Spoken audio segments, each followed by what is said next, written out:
One, and we are live.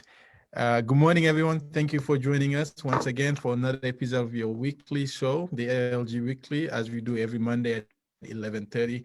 We come to you with resources. We come to you and bring in community leaders to talk to you about the resources that they offer and the expertise that they have to share with the community, the expertise that they have within their own fields. And today is just another day of doing that. We have with us today amazing people. We have Mr. Papa Dia, the executive director and founder of the African Leadership Group. And we have Professor Fulobas, a world-renowned leadership trainer, joining us today to talk about leadership, the importance of leadership development, and also how do you go about leadership training and know your leadership style and discover yourself within leadership to be able to not only be at that table, but also be able to participate when you're on that table. Because as we say here at the African Leadership Group, if you're not on the table, then you're on the menu. But also, if you get to that table, you have to have baggage to be able to participate. So without further ado, Mr. Dia, good morning. Good morning, Amadou. It's so good to see you, and thank you so much for having us. And it's truly an honor to be on the platform today with a dear friend of mine, as you'd say, a world-renowned and very respected professor, Mr. Fulobas, that's joining us all the way from France. So, people, you have a treat this morning on just having Professor Fulobas on the platform is truly a treat. Amadou, thank you for having me. Thank you, Papa. Mr. Fulobas, all the way from France, Professor Fulobas, I should say. Good morning to you, or good afternoon. Good afternoon here. We are around 8 p.m. and I'm very glad and happy. It's an honor for me to join you today. Thank you, Amadou, for the invitation. Thank you, Papa, my brother, for this great invitation. It is definitely an honor for me to be there with you today. Thank you, and thank you both. And for you joining us, if you're not familiar with Mr. Fulobas, he was a general manager at the University of Évry in France. He is currently on the process of opening training schools and leadership schools, both in Senegal and in Kigali, Rwanda. He also owns a firm that is that is located in Paris, France. So as we just said, he is a world-renowned leadership trainer. But for the people that are joining us, when we talk about leadership, it is such a vague term that people can have different perspectives on it. But let's just say, for the sake of being basic, what would be the basic definition of leadership and what it entitles? Professor, go ahead. Professor, please go ahead. That would be, for me, permit me to quote one of the best scientists in the 20th century, who was Albert Einstein. He said, giving an example is not the main way to transform somebody else. It is the only way to transform people. So for me, leadership is a kind of skills, knowledge, know-how to know how to get in the mountaintop. When you are in the mountaintop, you come down and take somebody else to show him how to get to this mountaintop. This is, for me, very briefly, how I can qualify leadership as I see. Thank you, Professor. Papa, I think Professor just defined the best definition of leadership that I have heard, but I think it's also a definition that defines you as a person and defines you as a leader. So as somebody who's doing that, who's trying to do that, tell us a little bit more about leadership. You know, it's great. Like I said, we couldn't have a better person than the Professor Fulobas on this platform to discuss about leadership. So I'm just going to share a little bit about it on a practical way of leadership. And I want to start with, and there's a saying, we are all born equal. And you got to ask yourself, if we are all born equal, why some are leading the world and others are following? And for me, leadership starts with you as the person knowing who you are, what do you aspire to be, and being clear about that, and also go about how do I develop and enhance the skill set and be the leader that I want to be in life. So there's so different type of leaders, there's so different type of leadership, but as the professor defined it, he talked about going all the way to the mountaintop and coming down and helping and showing way people to get to the mountaintop. And that's what leadership is about. And I want to end with this, Amadou. What people don't realize when we talk about leadership today, in any philosophy book you read, in the Bible, in the Quran, in any religion, any prophet, leadership has been around for centuries and centuries. And whatever people were doing centuries ago, if you take the same principle and practice it today, that's the same way you can become a leader and change people's life. Thank you. Indeed, leadership has transcended centuries. It has transcended religions and cultures. It is something that has been around for a while and will continue to be around as we develop more leaders and that help us guide our world and help us guide our communities. So now that we talked about what leadership is, then I think our next stop should be, well, let's talk about what makes somebody a leader and how do we recognize a leader. Professor, go For ahead. me, Yes. well, now allow me to go deeper. Do you know, since human being is human being, there is two persons who are mostly quoted by somebody else in the world. There is only two persons. Those persons didn't let us a legacy as a building, as maybe a plane or something like. Even they didn't write a book. Those two persons are Jesus Christ and Muhammad sallallahu alaihi wasallam. Ask me why? Because those two persons did manage to touch somebody else's heart. We need to heart. We need to touch them. It used to be a French philosopher called Voltaire. He says, when you touch somebody else's heart, then it's remains in his brain. So, why somebody else can lead and somebody else no? Because first of all, the point is, do I know myself? Do I know my capacity, how strong I am to change somebody else's life? Not only to give him materials, but to manage to touch his heart, to help him how to go by himself, how to reach something else by himself. This is the way to show for me how leader I am. But we need to help people to be aware about how strong are they. This means training, to train somebody else, to help him to know who he is, to help him to know how strong he is in order to move forward. Allow me to, and this is achievable for everybody else, between us. Allow me to quote the Reverend Dr. King. He says, if you can't fly, then run. If you can't run, then walk. If you can't work, then crawl. But whatever you do, keep moving forward. This is today the message to give to everybody, to give to the next generations, to give to human beings like us. This is what I believe.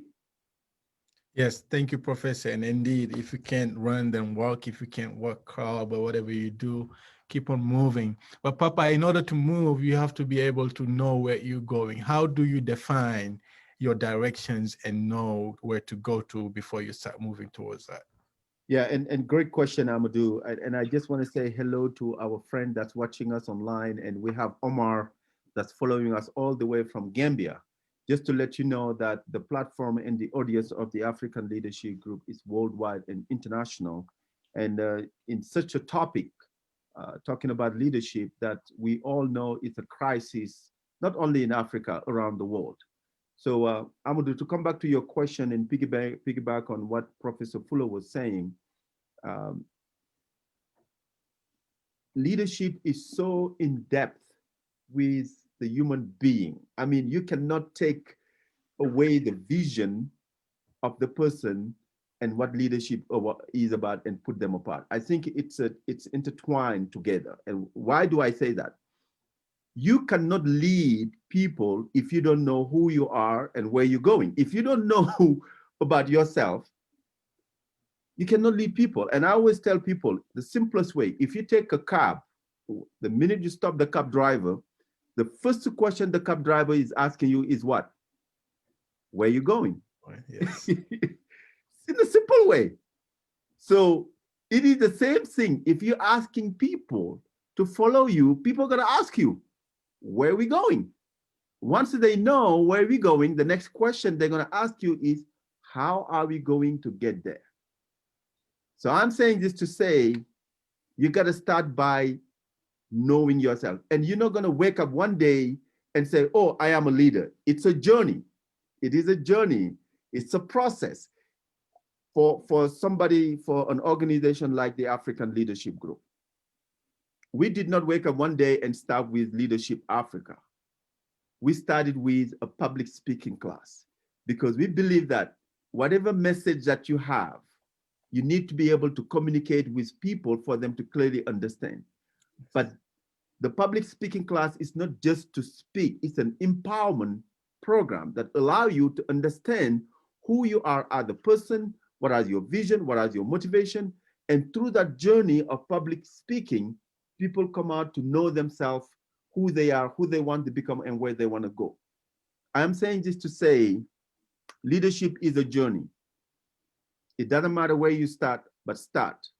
But start by knowing, I want to become somebody that's going to impact other people's life. And in that journey, you're going to grow as a leader and you're going to emerge as a leader. But as the professor mentioned it, quoting Dr. Martin Luther King, whatever you do, keep moving. And while you move, keep learning also, Amadou. Thank you. Thank you so much, Papa, for that great answer. And as you talked about leadership, you talked about knowing where you're going and how you're going to get there. And I guess once you answer those two questions, then the people will also ask you, well, why are we going there? So then I guess it is important to know your why as a leader if you're leading a community, but that why you also have to discover it in yourself. Professor, I guess that is not an easy task to know your why. How should people who aspire to be leaders go about finding their purpose? Um, one of the main topic, one of the main uh, human being objective is to know how to give a sense to our actions, to why we're acting. You need to have a sense. What is our mission in the earth? So it is very difficult because uh, everyone between us has a kind of sense that he need to find and to give that sense to his life. So that's why to know everybody to know himself is very crucial. It's very central. You need to know who you are, but you know, in knowing who you are, we're talking about a kind of self-esteem. How to develop that? How to know that it doesn't matter that you are well trained you have well graduations, you are not graduated, or no, this is not the point. The point is to know everybody, to know himself, and to give a sense to his life. And so um, allow me to quote another a person from India, which was the Mahatma Gandhi. He says, please, please do the job you love to do, then you wouldn't work even one day in your life. Because if you do so, that means you are implementing your life. You're living your life. You're not working. You're living your life. That means, what is the sense I give to my life? I give to my work. I give to my relationship. I give to my family. I give to my friends. To this link is um, the main work we can do between us as human beings. Thank you, Professor, and thank you to everybody who's also following us over on Facebook. If you do have questions as we go along this conversation, please make sure to leave them in the comments, and we'll make sure that both Papa and Professor Fuller get to your questions and respond to them. But Papa, Professor just talked about something that is really important. That is knowing who you are and why you're doing what it is that you're doing. Right. And I think here at the African Leadership Group, you have been able to define the vision. And today, the African Leadership Group is one of the most trusted organizations, or the most trusted organization within the African community here in Colorado. How was the process of defining that vision and being able to know your why, but you're also doing the work that you love, right? How has it been important, and how has that helped you to be able to do something that you love, doing it every single day, day in, day out, no weekends, no vacation? You know, Amadou, when I get to participate in a conversation like this, you don't even understand the excitement I feel inside of me. And but I want to go back. Allow me to go back to what you asked Professor Fulo, knowing your why, and he gave an amazing answer and definition. So I want to go back because I think history is here for a reason. And let's look at it this way. Professor Fuller mentioned the Prophet Muhammad sallallahu alaihi wasallam earlier, and he also mentioned the Prophet Jesus Christ. So these leaders, they existed. I don't want to even say centuries ago, but many years ago. And whatever they did centuries ago is still adaptable. People still talk about them. People still, and there's so many other we can name. Sheikh Ahmad Bamba, and this is leaders that we talk about when we did not have college, when we did not have. I don't want to say we did not have education, but we did not use the school format as education because there was no other system of education that we're using. So why do I want to go there? Because he asked the question knowing their why. And today, those people who have billion and billion of followers that are following their leadership, while they're no longer around, but people still can reflect and relate to their why. The reason I want to put an emphasis on that, it is extremely important as a leader to know your why. Now, if you're defining your why just based on what you want personally, I can tell you that nobody will be behind you, because your why always have to be catered and focused about human being, not just about you. And now go back to story and check it out. So the reason I wanted to share that is, as people that are following us or people that are listening to this, when you think about your why, make sure that your why is a universal why, that everybody sees themselves in it. Even when you die, you're still living. Now, to come back to your question, Professor Fuller mentioned, when you do something you love, you will never work one day in your life. If you don't get to that space, you might not know the meaning of that word. And doing what you love require a lot of looking. Human being is powerful beyond measure. I mean, our brain, our mind, the tool that we have, that's the most powerful tool that we have. But you need to take your brain, which is the rational, and connect it with the emotion. The emotion is what you're feeling, what gets you excited. And you process it with the rational, and that's when you will get to know your vision and how you're going. Because emotion without rational and all these things, it could be misleading sometimes.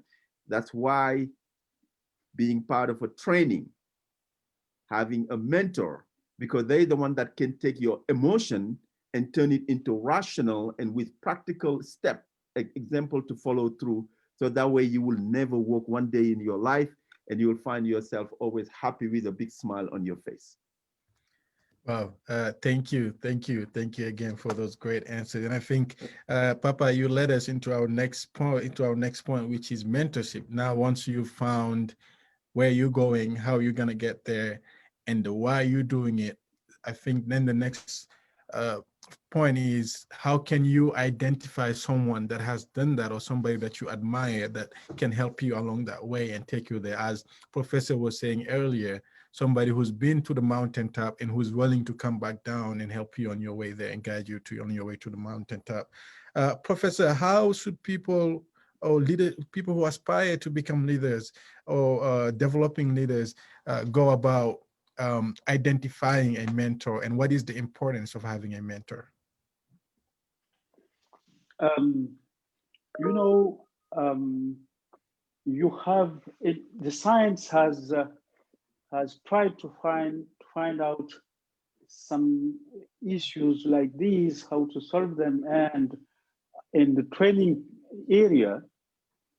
And one of the best knowledge about that is when you learn something by being inspired by somebody else, then this knowledge you can earn it very well. So being inspired by somebody else is central, is very important, very, very important. Now we have to know that each one of us in his whole life, this is something we have to know, is in our whole life in terms of how can I say that, moyenne en français, in English. Papa, help me, la moyenne The average? Yeah, right, yeah, I lost the word. In average, in the world, in our life, we are supposed to inspire, whether we do or not do nothing, we inspire in average 5% in our life. This is an average. The 7 billion of human beings in the world. So if we know that, in French, there is a concept in a social and philosophical concept called determinism social. So if we know that, the better thing to do is to have a good behavior, because we are going to inspire somebody else. So inspiring is central, like a link between human beings. I don't have a very good English, but I wanted to develop a concept around what we call in French Homo sapiens. The main success of Homo sapiens is that he succeeded to develop very strong link between human beings. And the very strong link between human beings comes from how I inspired somebody else to be successful. So if I want to inspire somebody else to be successful, I need to be successful myself. There is a concept called in French alignement. which means the way I teach, the way I work, the way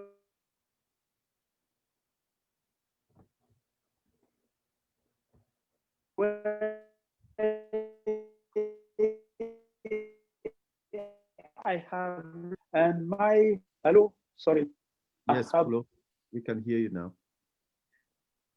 oh sorry.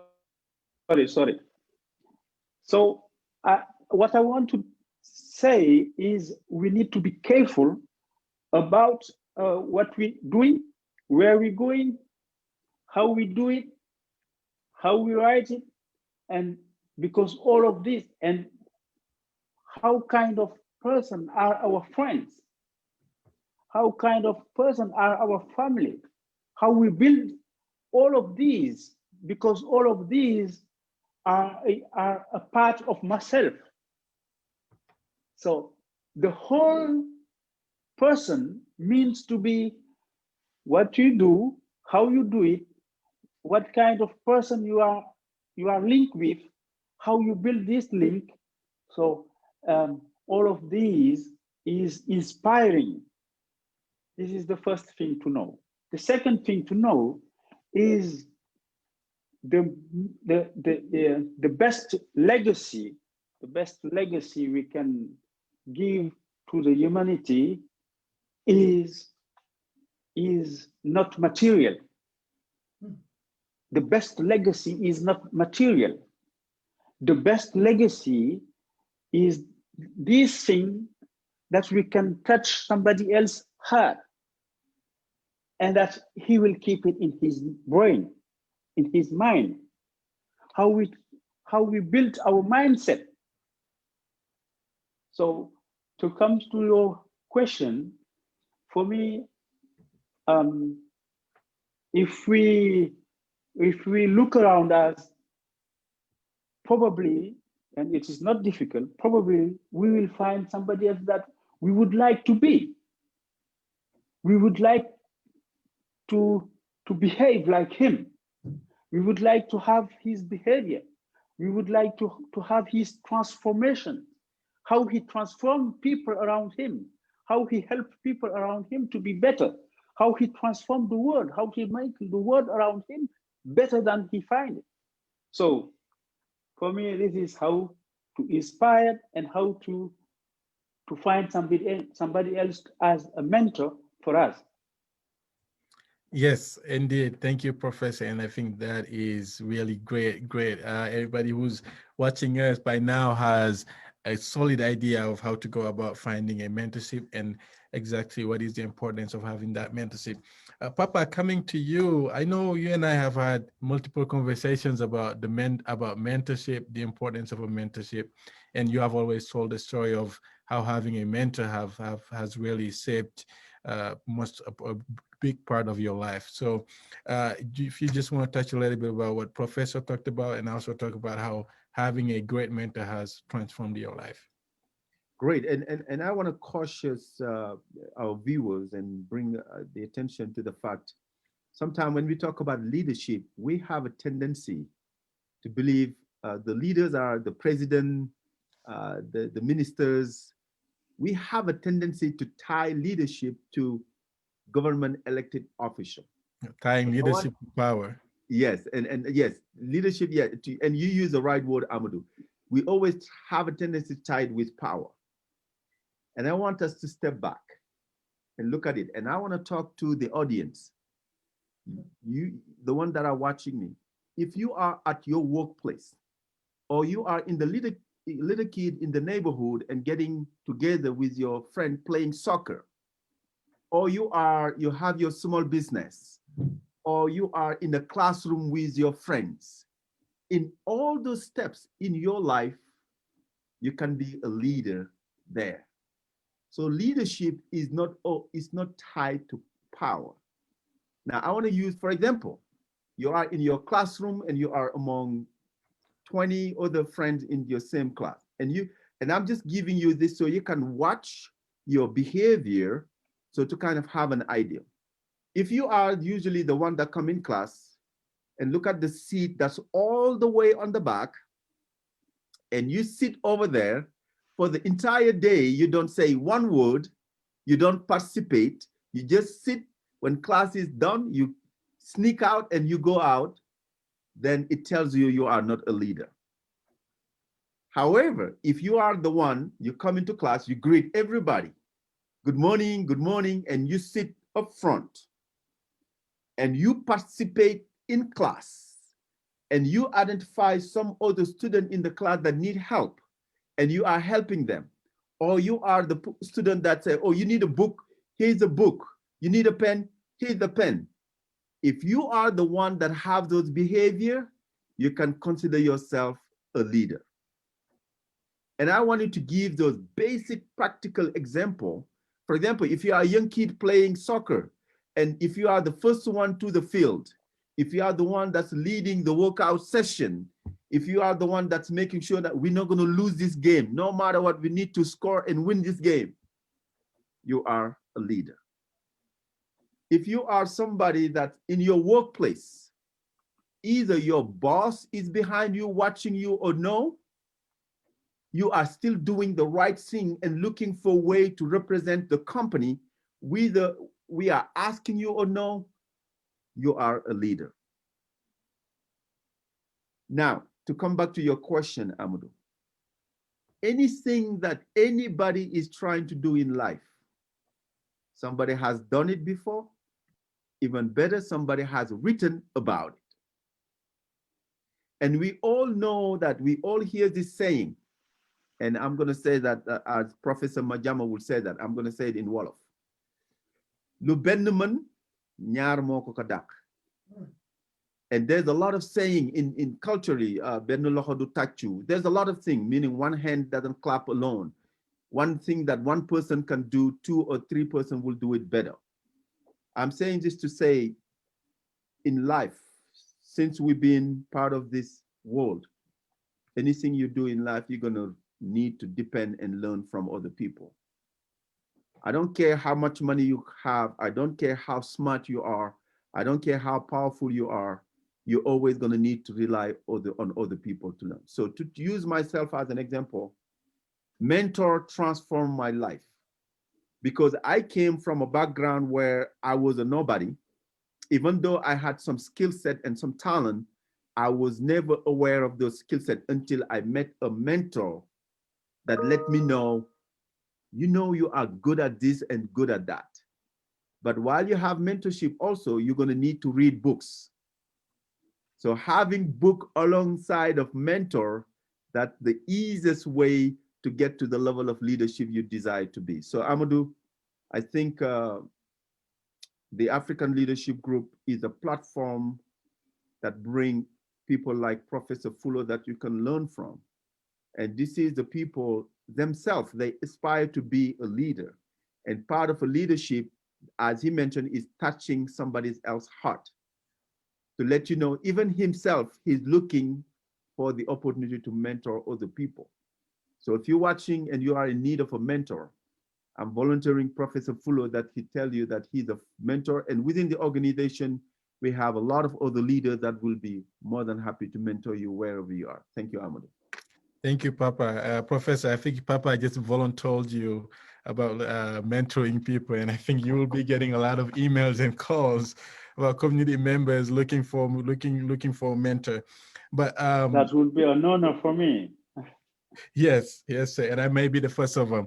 But so as we go forward and with this conversation talking about leadership, and I think we've so far covered a lot of aspects of leadership. But Professor, earlier you talked about knowing who the people are, the people you're surrounded with, the people you surround yourself with, because the people you surround yourself with will eventually influence who you are and who you become. Then I think somebody could read that more as of kind of informal mentorship. It's not somebody that you're asking to be your mentor, but just by having them around you, they will somehow influence you and influence your decisions.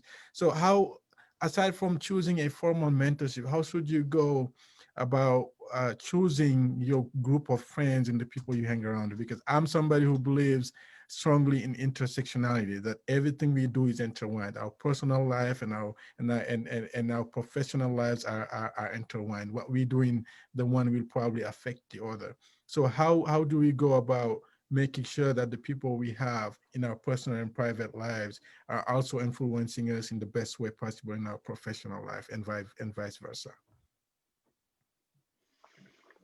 Um, a very interesting question. Thank you, Amadou.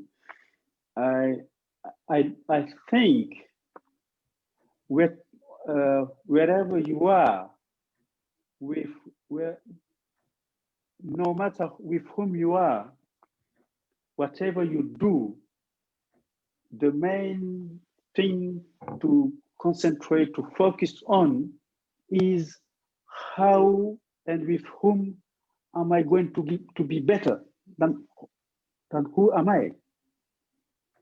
And how I will help these people to be better than who they are today. How do you do that?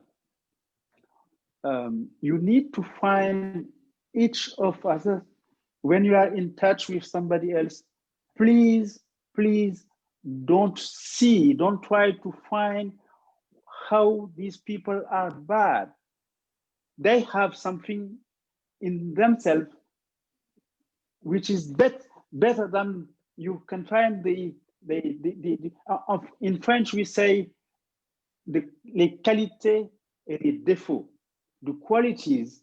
Please try to find the qualities of the person and help him to have much more qualities. Don't try to find the default. Default, you say? Yeah, the default. Yes. Mm-hmm. So, and the second thing to do is to say, please, please focus in that. There is two kind of person in the world. If you look around you, there is some person when they arrive, everybody clap the hand. And there is always a person that wherever they go, they only have to clap their own hands for somebody else. So the question is, where are you going to find your way? Where are you better when you feel yourself? So you have to put a question to yourself. If there is not you, then who? If there is not you who is going to transform your own life and somebody else's life, then who? If there is not today, then when? Very good question for me. If there is not two, who? If there is not you today, who? If there is not today, when? That means don't think that it's not you, it's somebody else. No. Don't think that it's not time. Maybe I have to wait tomorrow. I have to wait the day after tomorrow, the forthcoming year, next year. No. It's you and it's today. It's you, I say it again, it's you and it's today.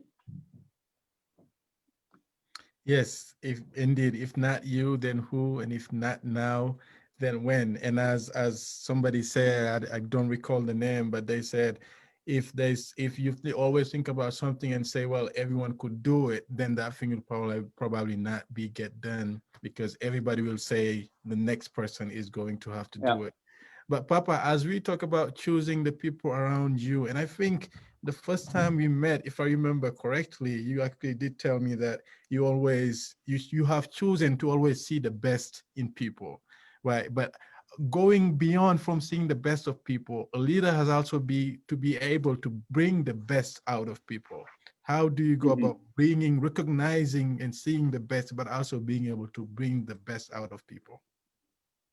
You know, Amadou, and seeing you also doing what you do, and doing an awesome job as a host, asking this question. I know you're not asking them for you, but you are asking them for the audience and the community. That's pretty much a testimony of what you just asked as a question.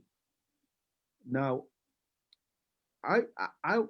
because I think we are at a point where we need to figure out a way. How do we have more leaders in our community involved? And we need to be able to identify what is preventing us from having such things take place. Now, we have viewers from the United States, we have viewers from Europe, we have viewers from Africa. The reason that I mentioned that your environment usually have a tendency to define who you're going to be as a person. For example, we know if we live in Africa, usually leadership is tied to power.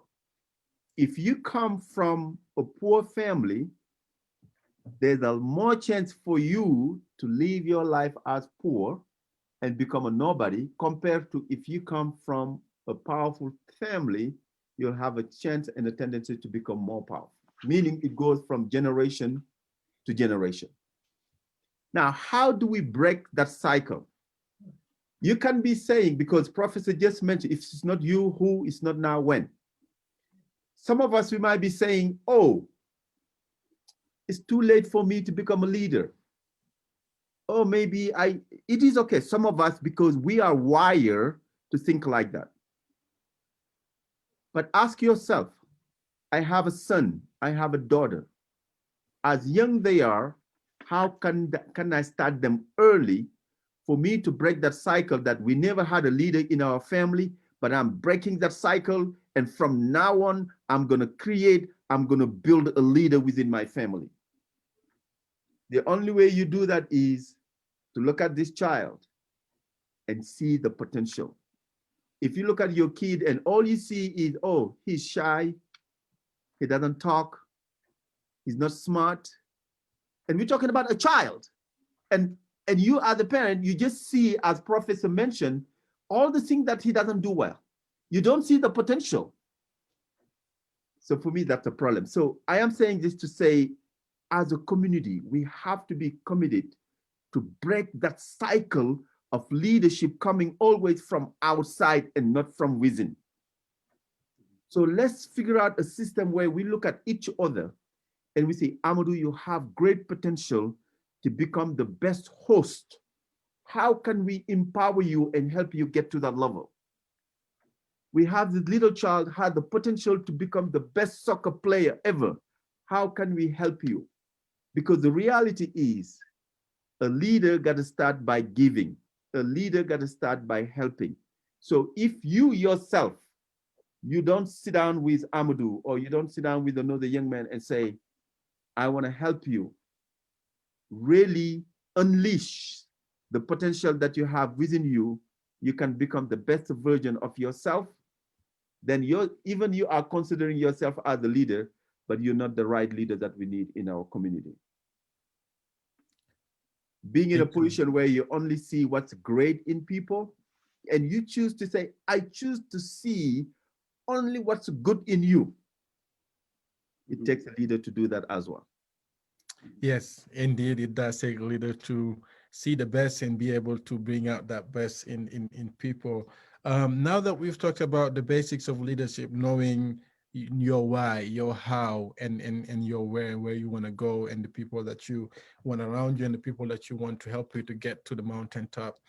There's another aspect of leadership that's as crucial as everything else that we just talked about, and that's the communication, right? If you can know your how and your why, but if you're not able to communicate that clearly, then you will be having then you'll have a very hard time to get there, because communication is basically becomes your direction. It becomes how you direct people, and so it basically then just becomes your how do you get there. You have to be able to communicate that, know it yourself, define it, and be able to communicate it. Professor, how should people go about it, or what is the best way to train yourself and become a great communicator and be able to um, tell your message and tell it in such a clear way where people will be convinced, or at least give you the respect and be able to know what your perspective is? very, very, very crucial as a topic, because here is, now we're talking about a kind of an invention. This is like a contract. So we didn't, we was not born with words. This is how we learn to give to somebody else. So basically, you need to be motivated by how to give, how to help. This is the first thing. If you are motivated by how to help, how to give, how to transform somebody else, then you're trying to find how to do it, how to share it, how to share your know-how, how to share your mindset, how to share the best of yourself. And this is not difficult. This is not difficult. You need, first of all, to be sure that you have something to share. You have something to share.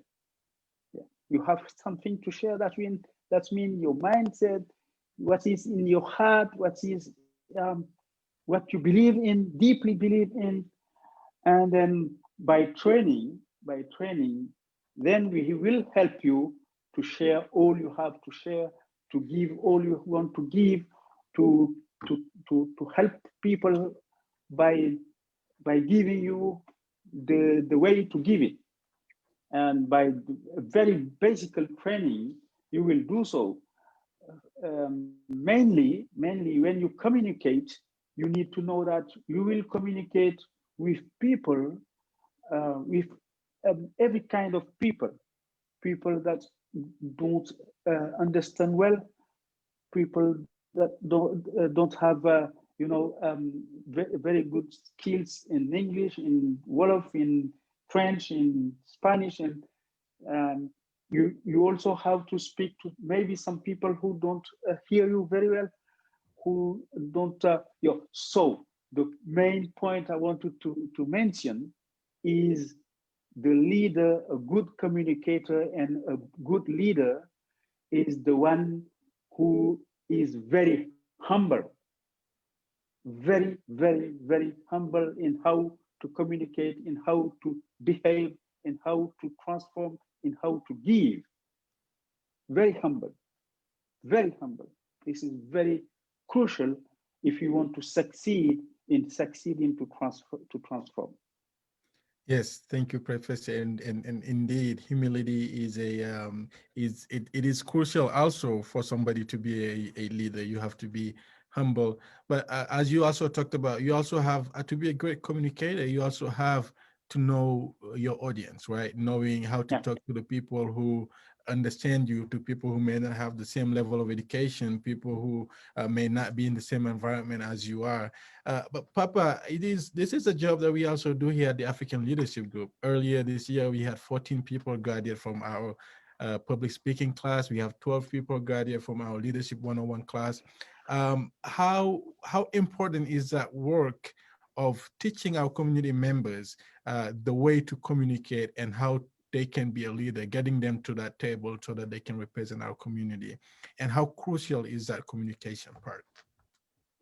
Yeah, Amadou, and I want to, by the way, thank Professor Majama and Usman and Dr. N for the work they're doing with the public speaking class.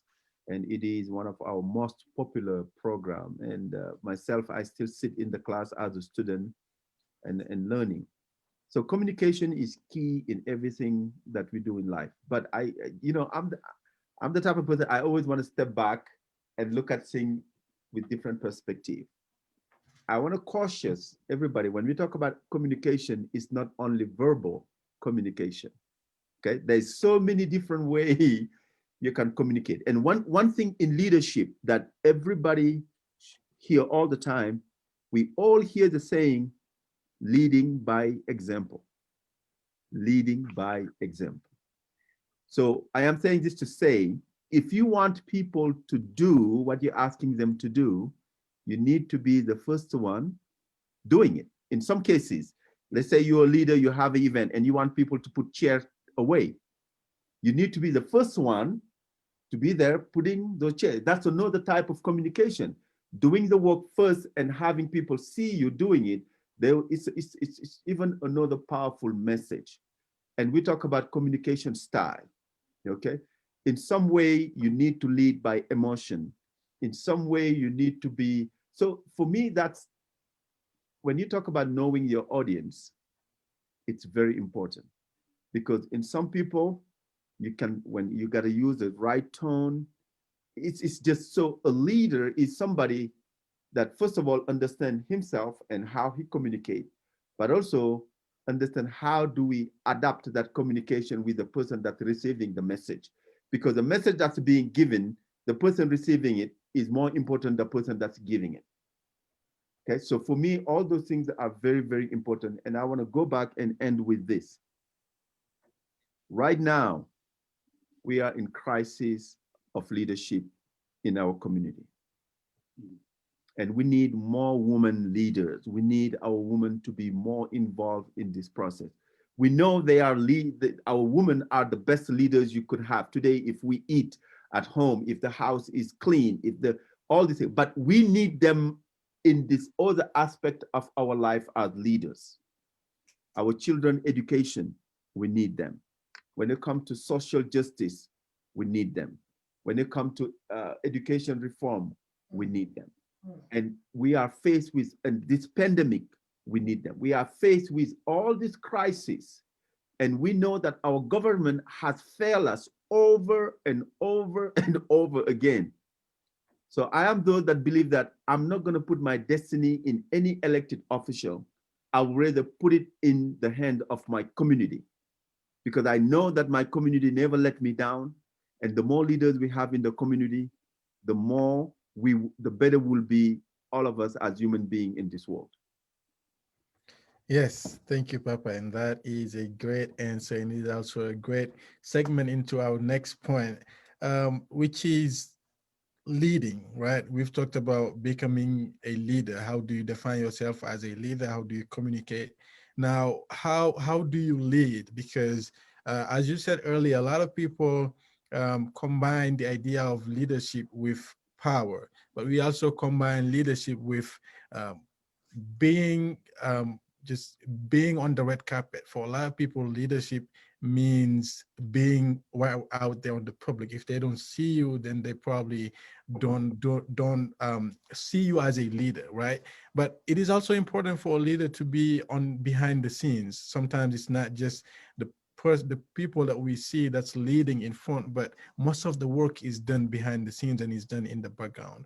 How important is it for a leader to be able to take a sit back and prepare the next generation? It's basically, as Professor said earlier, to come back and guide that next person to the mountaintop, but also let them lead the way to the mountaintop, because that is also very important. Professor.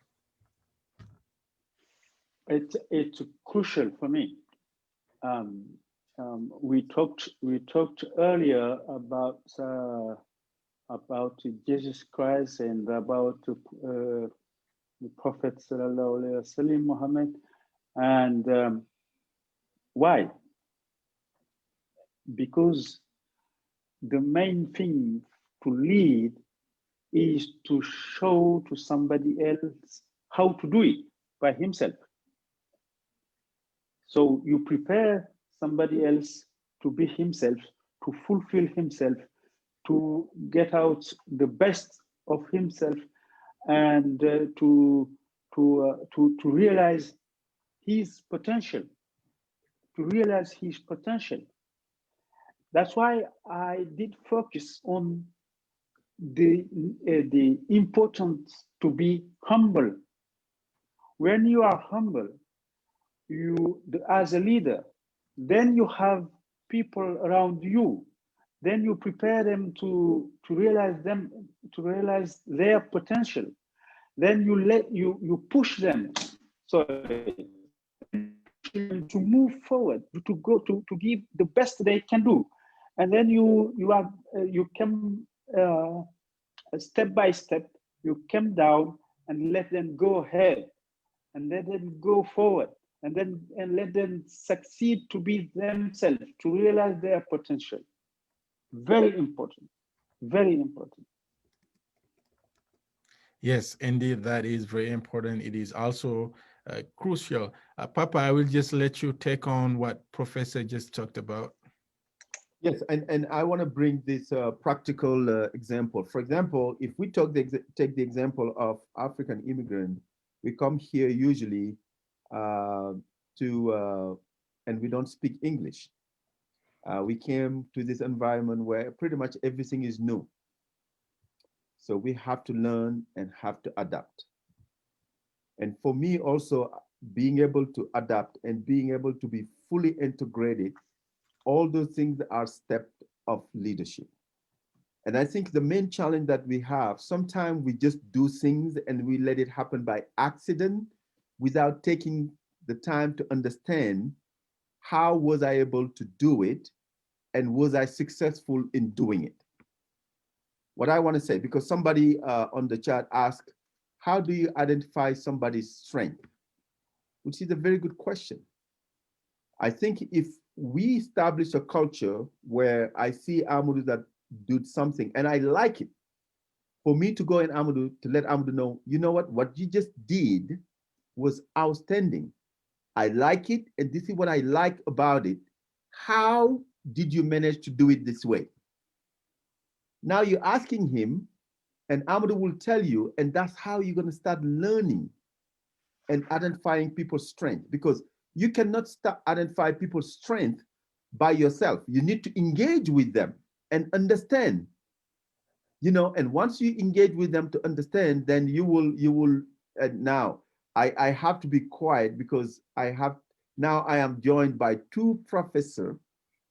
So I am the small guy in the class. So now I have to go back and hide in my corner. So Professor Majama, thank you for joining us and good to see you.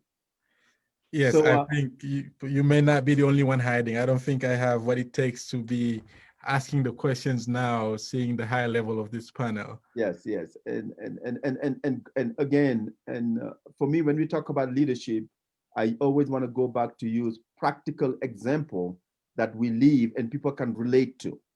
So Amadou, I want to end by saying this. In our community right now, we need leaders to come out and be involved. And again, the leadership that we are talking about at the level that we're starting is not tied to power. It's about what we want is people to identify that I'm a leader, or I would like to become a leader, or I am passionate with this. The rest, Professor Majama, Professor Fuller will take care of it because they have the process, the steps, the thing that you need to be involved in to enhance the leadership. And as Professor Majama say all the time, to unleash, that's his favorite word, to unleash the potential you have within you.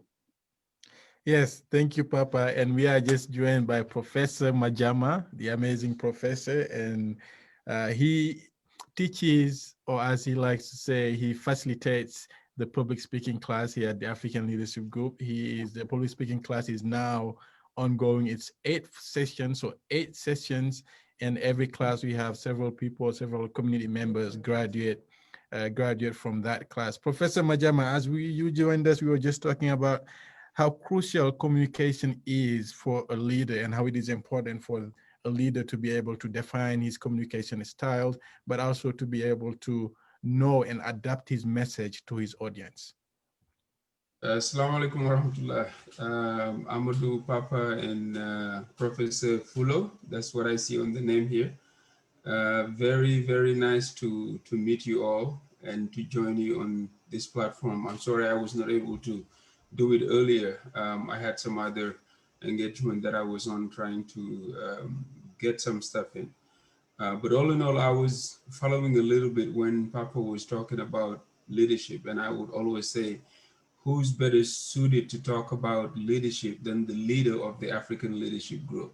That's how I want to put it. So if he's around talking about leadership, I can't really jump in on that regard. Maybe the public speaking class that I have the honor to facilitate, and then as you mentioned, we are at the 8th 8 sessions now, which means that we've been doing it for about 4 years, because we are able to do 2 sessions a year.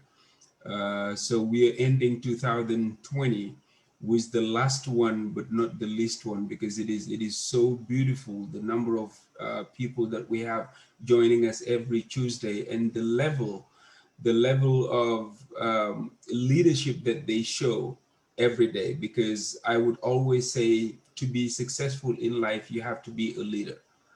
You have to be a leader, even if it is a leader of one, and that one person is yourself. And being a leader of yourself means being able to take care of situations, like to prioritize. We know that we live by what we do day in and day out. Our job, 9 to 5, puts food on the table. But what takes us to the next level is what we do after that 9 to 5 job.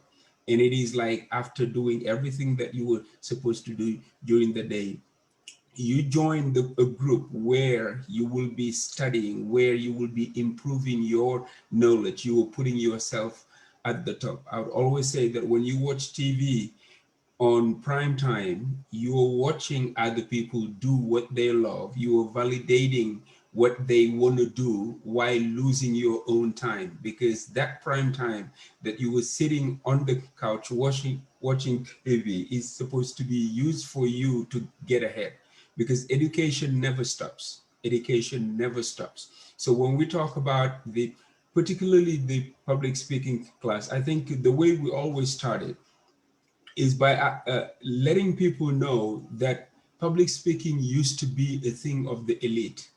You know, only people who are higher up used to care about it. But right now, I think it's no longer the case, because our lives depend on it. When you talk about career advancement, you need to be able to speak publicly. When you talk about leadership, I think that's the number one key skills that you need to learn, because a leader cannot be a complete leader if he or she won't be able to really galvanize people, won't be able to sell them ideas, won't be able to influence them by the power of the word. As I would like to always say it, if you do not speak, you become invisible. Like right now, your speech is what will make you visible, what will make people want to like listen to you and know who you are. So by all means, public speaking and leadership are very, very linked. That's the reason why I think after the 7 sessions that we did, Papa came with the idea of transitioning into Leadership 101. Because the problem was, whenever we were done with a public speaking class session, people would always ask the question, now what? Because they so used to getting together on Tuesday afternoon, sharing ideas, doing all of these things, and now all of a sudden it is over. They graduated, they handed a piece of paper. So now what? What are they going to do with all of that? I had a young lady approach me after class and said, this class was my lifeline. Now it is over. What am I going to do? And it was a very pertinent question to me. And I was like, wow, we are doing something, because sometimes you don't know the value of what you have until other people really appreciate it. And then we start talking things like that. Papa came up with the idea of Leadership 101. I was like, man, I don't know how you came up with this name, but it is so great. So we started Leadership 101 first session. It blew us away, because the reaction and just what people took from it when they were giving their ideas. And we did the first continuation, because we had a problem. We said, you cannot graduate from leadership. So now what name should we give this event that we are ready to talk about? Again, the smart boy right here came up with the idea of continuation. And I was like, what is continuation? At first, I was opposed to the idea of even having it in person because of the pandemic and things like that. But when we had it in person, we were able to social distance. It turned out to be a great, great event. So to me, I mean, the only thing I can say that if you are a leader, you have to be a reader and you have to be a speaker. Thank you, Yes. Ahmed.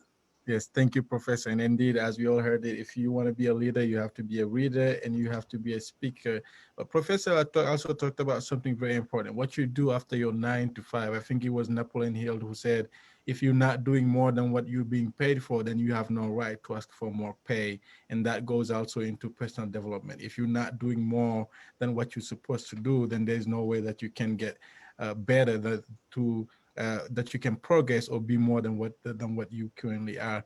Um, Professor Fulo, it was great to have you, and I think you have to leave us shortly. But before you just go, how, as Professor just talked about, you can never graduate from leadership. How can people continue to develop their leadership skills and continue to better themselves and become better leaders?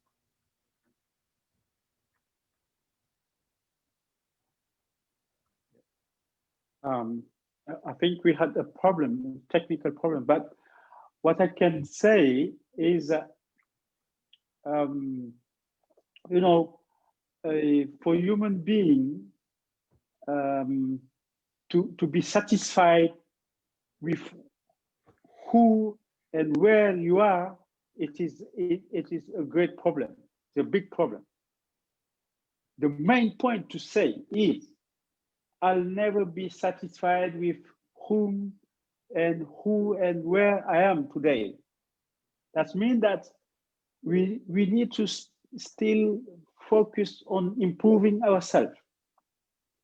We need to still continuing going ahead, trying to be better, trying to make somebody else better, trying to help somebody to be better, trying to help somebody to get a new step in his life.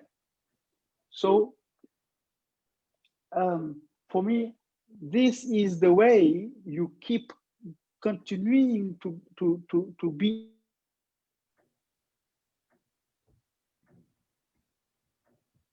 I think we have to still being a kind of mentor. Oh, you don't get me, I think. We get you. We get you. Go ahead, Professor. We can hear you now. So maybe I have to join another meeting right now, but maybe we have to a change to go deeper in this question. But the message I want to say is, everybody, each of us, we need to still to keep moving forward. We need to continue to improve ourselves so that we can help somebody else to improve himself. Very important. Yes, indeed, very important. And thank you, Professor Fulobas, for joining us. It was truly a pleasure and an honor to have you come talk to the African Leadership Group community and talk to us about leadership. And as we said earlier, Professor Fulobas is a renowned, it's an internationally renowned leadership trainer, and you can also find him on his website. It is www.fbasconseil.com. Am I getting that right, Professor? Yeah, all right. Thank you. Thank you. Thank you so much, Professor, for joining us. And as we have Mr. Papa Dia. Thank you, everybody, for welcoming. Thank you so much. Thank you for coming on. Thank you, Flo. Thank Yes. you. Bye-bye. Thank you. Thank you. Bye-bye. Thanks. Bye-bye. Go ahead, Amadou. Thank you. Thank you, Professor. And as we have now, we have Professor Majama, or Dean Majama, as he's no longer a professor. He's been promoted. And Papa Dia, the executive director of the African Leadership Group. So we were just talking about the public speaking class, and I think at this public speaking class session 8 is having its midterm. That is that is next week, December the 29th. Professor, can we talk a little bit more about the public speaking class, why it is important for people to join? As this class session is coming to end, we are probably getting into the promotion of the next session for people who wanted to join this session. and did not have the chance. So people who are just watching us right now and heard about the importance of communication and would like to better their communication skills, why should people join the class? Well, I think I almost answered the question when I started it. I came on and really just started to talk about the importance of public speaking. And what I was saying earlier is that, like, before it was really a thing of the class or a thing of the elite, people really who are just high rank in high ranking positions were the one who would really care about mastering the art of public speaking. But right now, I think the time has evolved in a way that you cannot really just stand and watch. You know, in class the other day, I was saying that there are three types of people in life: those who wonder what happened, those who watch things happen, and those who make things happen. If you want to be in the latter group, you really have to take it very seriously that public speaking is crucial in your life, and it is also important. Now, why do people usually shy away from it? There is a number of reasons. For some, they don't, it is lack of self-confidence. For them, they're not good enough. You know, for others, they think that their content is not worth listening to. For others, it is purely out of fear. And I would say public speaking is the number one fear that is crippling people, the first one being death. And I think even some people would rather be, if you go to a funeral, some people would rather be in the casket than delivering the eulogy, facing other people and talk. But if we just understand that a lot of those fears or a lot of those aspects that really are preventing people from speaking publicly is just something that is happening in their minds. Because if you think that you are not good enough, it is in your mind. You think that you are not good enough. Maybe other people are thinking that you were the best person who ever lived on this earth, but you don't know it. If you think that your message is not worth listening to, maybe you haven't tried it out on other people. Sometimes you can say only simple things and change people's life by changing the way they think. Amru, you were in the class most of the time, or every time that we start the class, I will have people write down a quote from Dr. Wayne Dyer. When you change the way you look at things, the things you look at change. That's the first quote that they will write down. And then as we progress in the class, they will understand that fear is nothing but false evidence appearing real.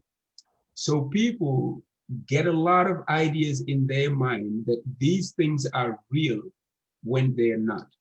Why do you have to be afraid to stand up and speak your mind? I mean, if you want to go ahead, even in your job, in anything, take, for instance, you take engineers. They're not known to be good with words. So you take 4 of them, they are highly trained, highly skillful. But the one person who can always stand up among them and deliver a message and deliver or explain the project, that person is bound to be the leader of the group. Why? Because he's the one who can carry out the message that they have, the message that they've been cooking in order to get other people support the project. So now, to me, it is really it's no longer a privilege, or it's no longer something that you have to choose. To me, if you want to be successful in life, you have to learn public speaking. I mean, this is not the class, of course, and I'm speaking like I was in one, but definitely, you know, the more we talk about it, the more people will understand. But I would really recommend this class to anyone out there who's in a position one day to lead other people. We definitely need that in the community. I joined on the segment one when Papa was talking about not trusting public officials anymore with our lives, with our like well-being here, but getting people from our own community, train them for them to take a position of leadership. Because if you do not write your story, somebody will, and you will not have any control of what they say. Now, if you do not also speak up for yourself, other people will. Because Papa, you always would say, if you are not at the table, you are on the menu. But right now, we should even go further. Being at the table is no longer enough, because we know who we are. We know our value. We should not even let our better to be the enemy. No, not let our good to be the enemy of our better. Because Papa already pushed that idea. We have to be at the table, that now everybody is serious about being at the table. But if you are at the table without a voice, it is useless. So then we understand that being at the table is no longer enough. There was a time that we needed to get there, because Africans, we were not used to like attending anything, let alone even speaking. We were not even going there. We would let other people make decisions for us. But now that the African Leadership Group has already pushed that idea, everybody now in the community can recite that code. If you are not at the table, you are on the menu. But right now, what we need to do is be at the table with a voice. Yes, thank you, Professor. And Papa, Professor talked about being at the table with the voice. I think, as Fatu Jom said, as long as the hunter is telling the story, the lion will always lose in that fight. As long as the hunter is telling the story, the lion will always lose the fight. And so part of being there and having the voice is also being able to tell your part of the story and being able to bring your perspective to the table. Papa, I think it's fair to say that you've graduated the leadership class 7 times, because as you say, you're already, you are always sitting in the class. No, he's been part of the teachers 7 times. No, it's Amadou, learning is a journey, leadership is a journey. But I want to go back and touch on 3 things Professor mentioned, and I want to elaborate, because I think when we get together and to have this conversation, we're going to be mindful of how we're going to put it in a practical way, and people that are following us in the community can relate and go about implementing some of it. So there's one thing that Professor say. He said, if you don't speak, you are invisible. If you don't have a voice, you are invisible.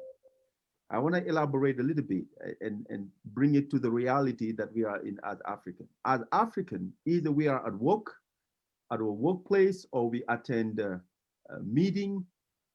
Usually we go, we find the seat that's far on the back, on the corner. We sit over there. We walk in with the intention that we won't say a word. That's usually, you're gonna kill me, but I won't say a word. I'll just go, I'll show up, and I'll be quiet. We all can relate to that. I was one of those. Why do we usually have that tendency? Usually it's because we speak English with an accent, and we feel like, and we all been there where you say something, people say like, what? I cannot hear you. Can you say it again? So meaning our self-esteem become low, and we assume even if we say something, people won't understand, okay? We have that preconception of ideas, and that's how. Or we walk into a room and we're the only African, everybody else look different in the workplace. And you said, whatever I say might not matter, people won't pay attention. Let's say, let's use the example. You work at the bank, or you are in an environment, you're the only African, everybody else is white or look different. And you always get order from upper management where they don't ask for your opinion at all. You get to the point where you say like, my opinion doesn't matter.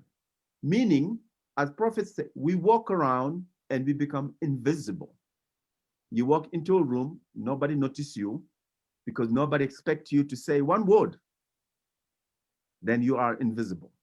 And people that are watching and following us, I want you to think about this compared to where you work, compared to your friends. Are you visible or are you invisible? Think through it. Now, if you get to the point where you say, oh, wow, I am really invisible because I don't get to say a word anywhere I go, how can I change it? Then you need to come and join Professor in the public speaking class. Then we will take the situation where you are invisible and turn you into a visible person with a powerful voice, not where you're just transforming your life and transforming the life of others. Another thing that Professor mentioned, in order to be successful in life, you have to be a leader. And when he said that, initially, you know, oh, I have to go and lead other people. And he said, no, just leading yourself. That's the first step to be successful. And I want also people to relate and pay attention. He did not say in order to be successful in life, you have to go and lead a bunch of people. If there's anybody that you can lead, it got to start by leading yourself. Because if you cannot lead yourself, forget about leading other people. Mm-hmm. So meaning you got to know who you are as a person, what do you want, what, you know, all these things. So for me, that's the first step to start. If you want to learn how to lead yourself or figure out where do I start, again, join Professor and the public speaking because they have the tools, the books that will help you guide you. And the last thing he said there are three kinds of people. Those that wonder what happened, those that sit and see things happen, and those that make things happen. Make things happen. Now, when we're talking about making things happen, we're not talking about just start with yourself. Wake up one day and you say, I want to make $100,000. Let's take that away. It might be maybe unreachable for you. Let's say, I want to drive a nicer car. I just take initiative that you want in your life, that you want to go from point A to point B. All of a sudden, you are making things happen. Or you say, you know what, tomorrow I want to wake up at 6 in the morning. I want to do X, Y, Z. Then you become somebody that making things happen. So I wanted just to touch on the 3 points to say it doesn't have to be something far away. Where you are right now in your life, you can start by leading yourself and having this change in your life in order to hope having this impact in other people. Professor, one third, and thank you. Thank you both. I think we could do this all day, but we've been on the air for about an hour now. I can see Papa and Professor getting excited, but I think we have to put an end to this. Well, before you wrap it up, I wanted to touch on maybe a few items or a few lines that Papa already mentioned, and the number one being like when people walk in a room, they usually sit at the back. So they have the intention of saying nothing at all. And most of the time, just as he explained, it is due to the fact that we don't have a good self-esteem because we speak English with an accent. And I would always say in the class that it is okay to speak English with an accent, but it is important to make sense when you do. Because when you make sense, people will listen to you. So like for that, I think we've already figured that out. Anybody who attended the public speaking class, when they were coming, most of them were they were caring about that too much. But right now, after graduation, they know that that's not what's important. Because let's look at the facts. You are speaking with an accent because English might not even be the third or the fourth language for you. That by itself is amazing. Now, since we know that whatever we do has to be signed with excellence, we will not limit ourselves to the languages that we already mastered. We need to push forward. We need really to break barriers. So for us, just as he said, it is very important for people to understand this. You cannot be successful by letting other people do everything or say everything for you.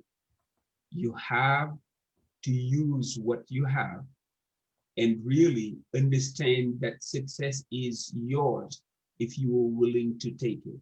Now, he mentioned something really, really important, and it is about being able to lead yourself, which will always start by a sense of direction, having a clear, definite purpose. And if you join the class, it is something that you will come out with a master of that, because that's how we start and that's how we end. The book that now is something that everybody will be talking about is Think and Grow Rich. So every session that we have, that will be the book number one that we will read, plus another book. Sometimes we, like for instance, session number 8, we're reading Think and Grow Rich, and Amadou, the other one is oh man, it just slipped out of my mind. By Jeff Olson, the book by Jeff Olson. What is the title again, Papa? Is it the Start With Why or? It's The Slight Edge, right? Slight Edge, yes, Jeff Olson, The Slight Edge. The Slight Edge, the reason why that one is also important. I really want to say all of this stuff so that people understand what we're doing is crucially important for them to join. I will beg everybody to just give it a chance. When we started, I'll say you come because you wanted to learn public speaking. But when you graduate, not only will you be able to speak publicly, but you will earn a family along with that. You will have a sense of direction, because I would always say this: the best GPS navigation will not take you anywhere if you don't put a destination in it. Get in your car, try to go anywhere, pull up the GPS. If you do not put an address, that GPS can't guide you. So your life also is the same way. You have to be able to know what you want to get out of it, because we were all put on earth with a purpose. Until we can find that purpose, we're just going on sea like a ship without a rudder. The wind will just take us everywhere, but nowhere, because we don't have a destination.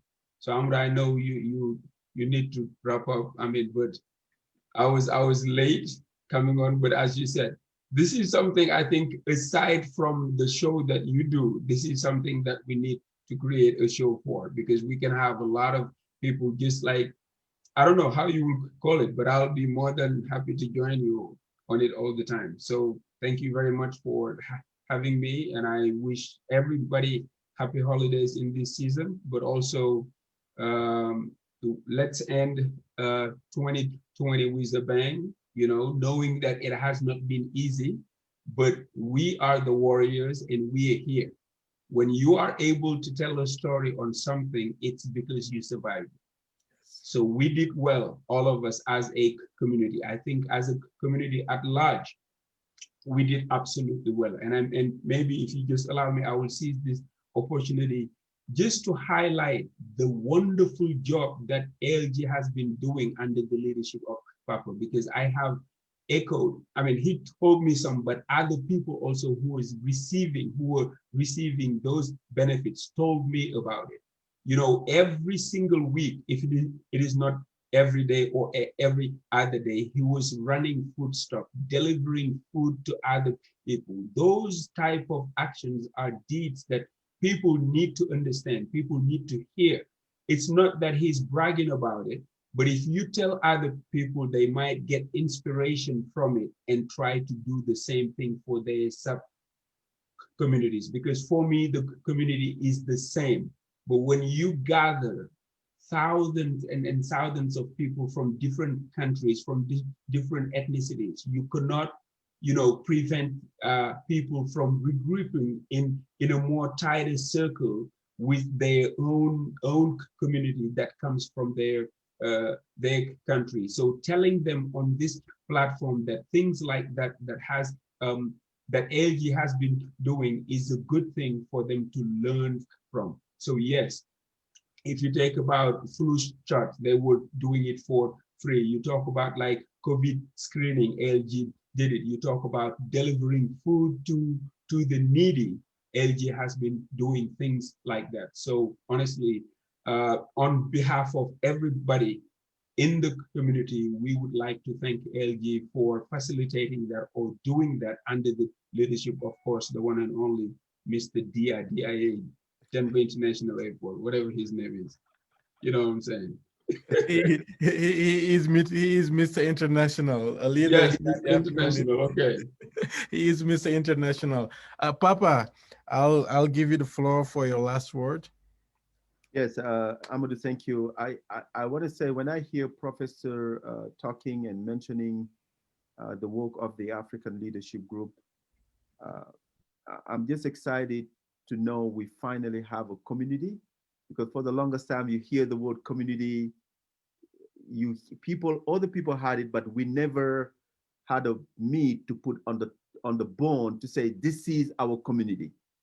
And now to sit here and say comfortably, we have a community, and being able to picture people and sing within that community, it's a lot of work that's been done behind the scene by many people. But now our viewers, I can clearly tell you that if we say community, yes, we do have a community. And this is the work of a lot of people. And I can never thank Professor Majamo for what he has done and what he continued to do. And he will always tell you that you don't have to thank me. As you can see, he's very passionate about what he does, but he has transformed, and Amadou, you are one of those testimony, so many people's lives, and continue to do. And our goal is, how do we create more professors within our community? I can clearly and comfortably say, if we have 5 more people like him, the community will be in a way better shape. So, Professor, thank you for what you've done and continue to do. We are so blessed. So blessed. So blessed. Yeah, so blessed to have you. And you know how your students love you, and how much they appreciate you, and how genuinely they call you professor and look up to you for your guidance. And when I see that, and I know the journey, I know everything we went through together building this, and it tells everybody, when you are consistent doing something you love doing, it's a journey, and you always see the result at the end. So Amadou, also congratulations. And I think one of these days we're going to have you as a guest, and we need to ask questions to you, and people need to learn how you get to identify also your niche, because I clearly see that you found your niche, you love it, you are leading it, you are making things happen actually. And it will be good one of these days to have you as a guest, and people get to hear about how did you go find out about you, who was involved in helping you to, because you're doing an outstanding job, and we clearly can tell that you love what you do. So thank you. Thank you, Bob. Thank you, Professor. Thank you, Papa.